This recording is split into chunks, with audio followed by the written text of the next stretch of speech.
Bismillahirrahmanirrahim. Assalamualaikum warahmatullahi wabarakatuh.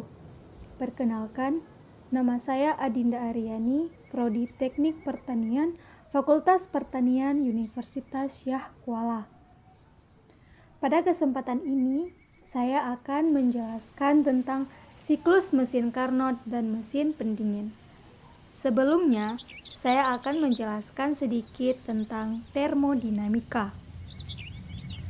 Termodinamika merupakan cabang ilmu fisika yang mempelajari proses ketika usaha diubah menjadi kalor dan ketika kalor diubah menjadi usaha. Dalam termodinamika terdapat 4 hukum yang berlaku, yaitu hukum termodinamika awal, hukum 1 termodinamika, hukum 2 termodinamika, dan hukum 3 termodinamika. Hukum 2 termodinamika berhubungan dengan mesin Carnot dan mesin pendingin. Baik, saya akan menjelaskan tentang siklus mesin Carnot terlebih dahulu.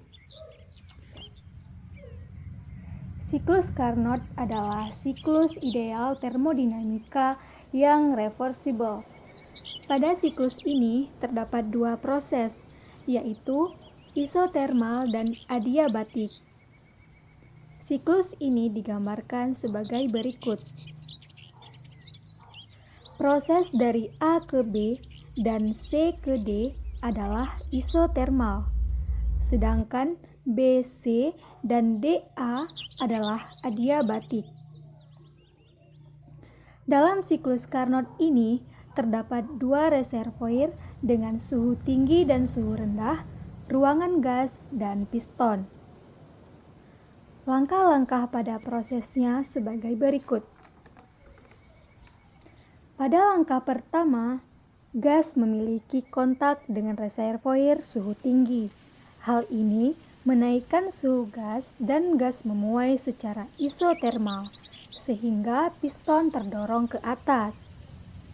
Pada proses kedua, pemuaian terus berlanjut, tanpa ada kalor yang masuk atau keluar dari sistem.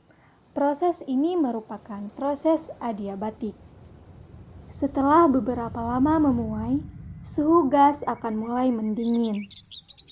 Ketiga, karena suhu gas mulai mendingin, gas memiliki kontak dengan reservoir suhu rendah.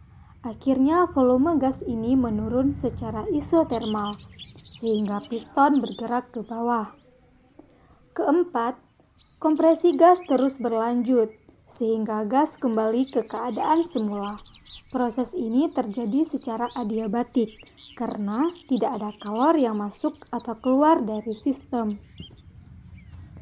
Oke, karena siklus kembali ke keadaan semula, maka perubahan energi pada sistem delta U sama dengan 0. Maka usaha siklus menjadi W sama dengan delta Q sama dengan Q1 kurang Q2. Ketika mesin mengubah energi kalor menjadi usaha W, perbandingan besarnya usaha yang dilakukan sistem W terhadap energi kalor yang diserap Q1 disebut efisiensi mesin. Secara matematis dituliskan theta sama dengan W per Q1 kali 100%, atau theta sama dengan 1 kurang Q2 per Q1 kali 100%. Dalam bentuk suhu menjadi theta sama dengan 1 kurang T2 per T1 kali 100%. Selanjutnya, saya akan menjelaskan tentang mesin pendingin.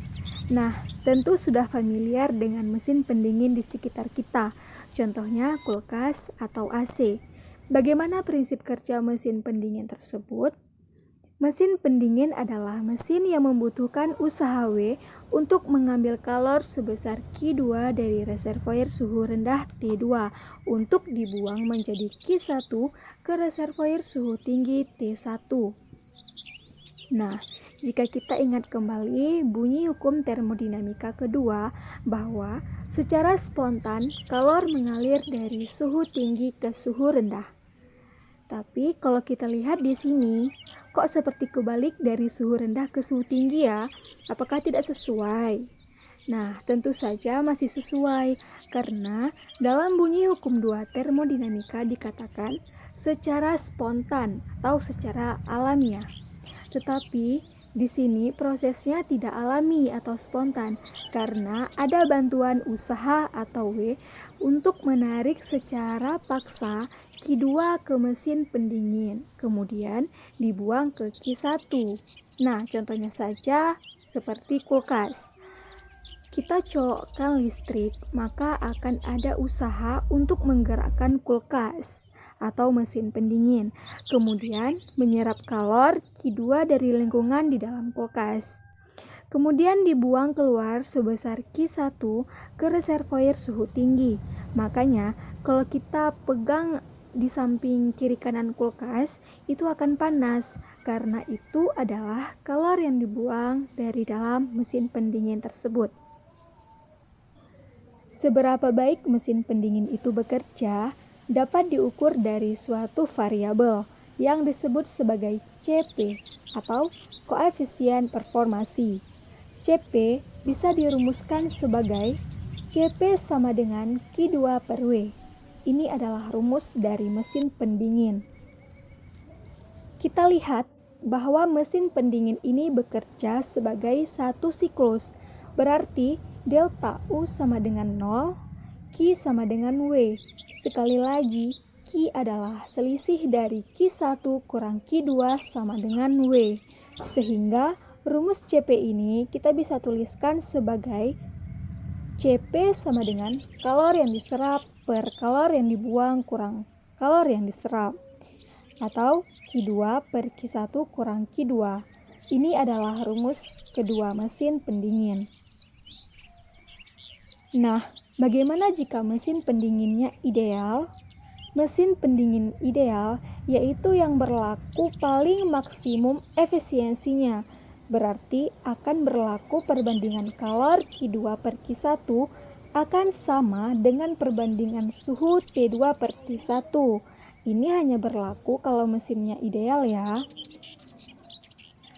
Sehingga rumus dari CP ini kita bisa tuliskan rumus ketiganya, yaitu CP sama dengan T2 per T1 kurang T2.